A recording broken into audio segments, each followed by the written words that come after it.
ሰበር መረጃ ፍሬዘር ፍቃዱ በዚህ ሰዓት በፖሊስ ቁጥጥር ስር ውሏል። ማህበራዊ ሚዲያው 1% በማይሞሉ ሰዎች ተጠለቅልቋል። ትውልድ ለማምከን እየሰሩ ያሉ ሰዎችን በድፍረት ያጋለጠው ወጣት ነው። ማንም ያላደረገውን ህይወቱን አደጋ ላይ ጥሎ ሳይፈራ ኑሮ ሳያጓጓ ሞታለው ሳይል ያጋለጠ ቁርጠኛ ወጣት ነው። በዚህ ተግባሩ ሊመሰገን ሲገባው ተቃውሞ ገጥሞታል። ይህ ወጣት ማን ነው የሚለውን አብራችሁን ስትቆዩ እንነግራችኋለን። ሰላም ጤና ይስጥልኝ ቤተሰቦቼ፣ እንደምናላችሁ ውድ ቤተሰቦቼ። መረጃውን ላይክ ማድረግ ምንም አይነት ወጪ አይጠይቅም። ካልጠየቀ ደግሞ መረጃውን ላይክ በማድረግ ጀምሩ። ሰሞኑን የማህበራዊ ሚዲያ መነጋገሪያ የሆነውን ጉዳይ ብዙ ሰዎችን ትዝብት ውስጥ የከተተ ሆኗል። ፍሬዘር ፍቃዱ ህይወቱን አደጋ ላይ ጥሎ ያጋለጠኑ መረጃ ነውረኝነቱን ለማውገዝ የተሽኮረመማችሁ ሰዎች በጣም ታሳዝናላችሁ።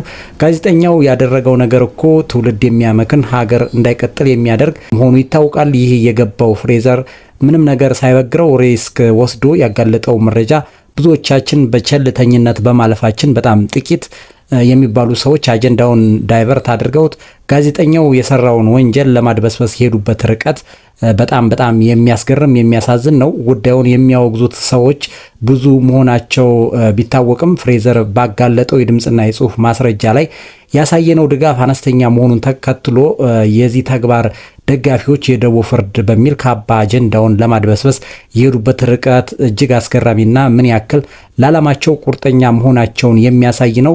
ከወራት በፊት ይሄው ጋዜጠኛ በእግረኛው ሚዲያ ላይ በቀረበበት ወቅት ባልባሌ ተግባር ላይ መሰማራቱን የሚያሳዩ የጽሁፍና የድምጽ ማስረጃዎች እንደተገኙበት ተጋልጦ ነበር። ነገር ግን እግረኛው ለምን አጋለጠው ተብሎ ልክ አሁን እንደተደረገው በጣም ጥቂቶች ባራገቡት አጀንዳ ጋዜጠኛው የወጣበት የጽሁፍና የድምጽ ማስረጃ ትክክል እንዳልሆነ ተድበስብሶ እንዲያልፍ ተደርጓል። ይህንን የተመለከተው ይህ ጋዜጠኛ የልብ ልብ ተሰምቶት ካለፈው ድርጊቱ ሳይማር ከወራት በኋላ ይህንኑ ተግባር ሲፈጽም እጅ ከፍንጅ መያዙን የተመለከቱ የዚህ ተግባር ተባባሪዎች እንደ ባለፈው ጉዳዩን ለማድበስበስ ሲሯሯጡ ተመልክተናል። ይህ ከምን የመጣ ነው ብለን ካሰብን 1% እንኳ የማይሞሉ ሰዎች የብዙሃኑን ድምጽ ጨፍልቀው ጉዳዩን ለማራገብ መሞከራቸው ነው። በጣም ጥቂቶች በሚያራግቡት የተሳሳተ ሐሳብ ተተብትቦ የተያዘው ብዙሃኑ ድምጹን ተቀምቶ የእነርሱን የተሳሳተ አመለካከት የሚጋት ድምጽ አልባ ሆኗል።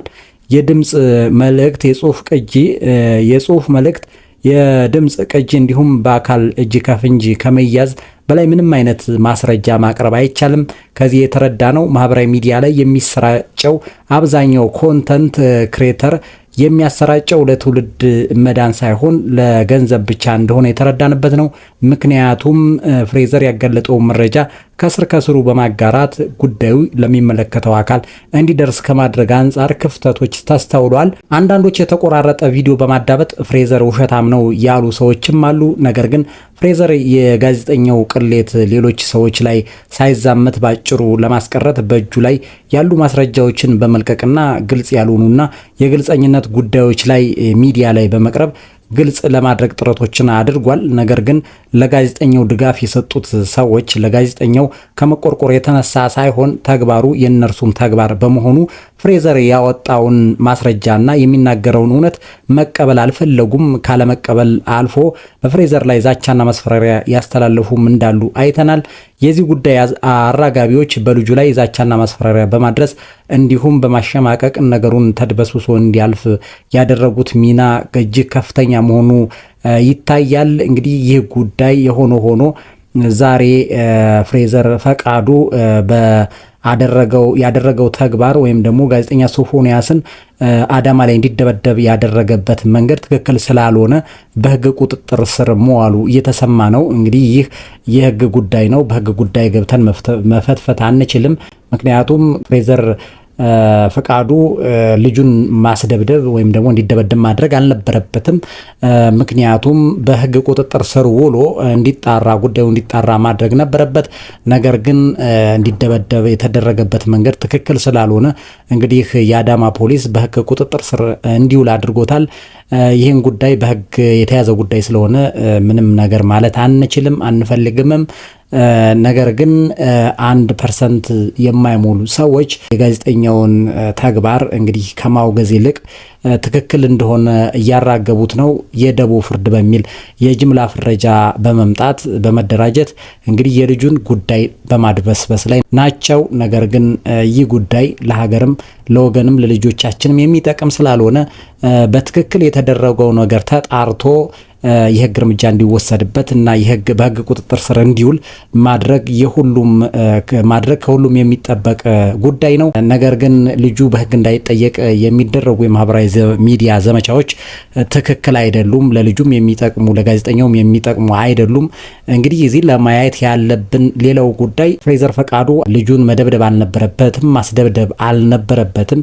እንግዲህ ተይዞ በህግ ቁጥጥር ስር ውሎ እንዲጣራ ማድረግ ነበረበት። ነገር ግን ፍሬዘር ያው እንግዲህ የተቀረጸ ቪዲዮ በማስተላለፉ ልጁ ሲደበደብ የሚያሳይ የተቀረጸ ቪዲዮ በማስተላለፉ በህግ ቁጥጥር ስር ውሏል። ይሄ እንግዲህ ትክክል አይደለም። ምክንያቱም ጉዳዩ ትክክል እንዳልሆነ ያውቃል። ነገር ግን እንዲደበደብ ማድረጉ ትክክል አይደለም። ምክንያቱም ልጁ የሰራው ነገር ስህተት ከሆነም በህግ ቁጥጥር ስር ውሎ ነገሩ እንዲጣራ ማድረግ ነው እንጂ እንዲደበደብና የተለያዩ ነገሮች አካላዊ ጉዳት እንዲደርስበት ማድረግ አልነበረበትም።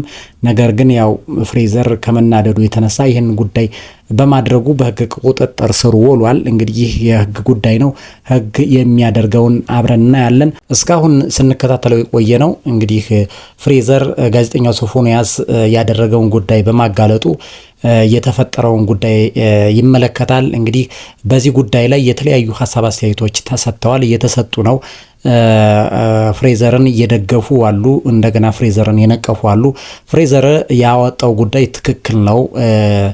ምክንያቱም እንዲህ አይነት ጉዳዮች በአጭሩ እንዲቀጩ እንዲህ አይነት ጉዳዮችን ማውጣትህ አልባሌ ለሀገር ለወገንና ለህፃናት እንዲሁም ለሌሎች ሰዎች ሊጠቅሙ የማይችሉ ተግባራት ላይ የተሰማሩ ሰዎችን ማጋለጥ ትክክል ነው የሚሉ ሰዎች አሉ። በሌላ ጎን ደግሞ ይህ ጉዳይ የድምጽ ቅጂው የተላለፉ የድምጽና የጽሁፍ መረጃው ኤአይ ወይም ደግሞ የአርቲፊሻል ኢንተለጀንስ የተሰራ እንጂ ትክክል አይደለም። ስለዚህ ሶፎንያስ እንዲህ አይነት ተግባሮች ላይ አልተሳተፈም። ከተሳተፈ ደግሞ መጠየቅ ያለበት ህግ ነው እንጂ ፍሬዘር ፈቃዱ በራሱ እንዲደበደብ ማድረግ አልነበረበትም። ፍሬዘር ያደረገው ነገር ትክክል አይደለም። የሰራው ነገር ትክክል አይደለም። ስለዚህ አንተ ከዚህ ተግባር መቆጠብ መቻል አለብህ። ልጁን በህግ እንዲጠይቀው ማድረግ ስትችል፣ ነገር ግን ህግ ፊት ከማድረስ በፊት አንተ በራስህ ፈቃድ እንዲደበደብ አድርገሃል።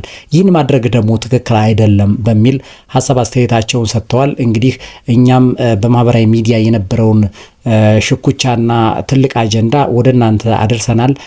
ሁለት የተለያዩ ጎራዎች ላይ ሲደረግ የነበረ ክርክር ወይም ደግሞ የሀሳብ ልውውጥ ነው። ፍሬዘር ያደረገው ነገር ትክክል ነው በሚሉና ትክክል አይደለም በሚሉ ሰዎች መካከል የተደረገ የማህበራዊ ሚዲያ ሽኩቻ ወይም ደግሞ አጀንዳ ነበር።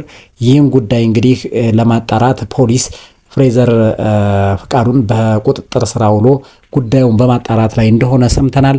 እንግዲህ ዛሬ የነበረን መረጃ ይህን ይመስል ነበር። መሰል መረጃዎች እንዲደርሷችሁ ከፈለጋችሁ መረጃውን ላይክ እና ቻናሉ ሰብስክራይብ ማድረግ እንዳትረሱ እያልን ለዛሬ የነበረኝ መረጃ ይህን ይመስል ነበር።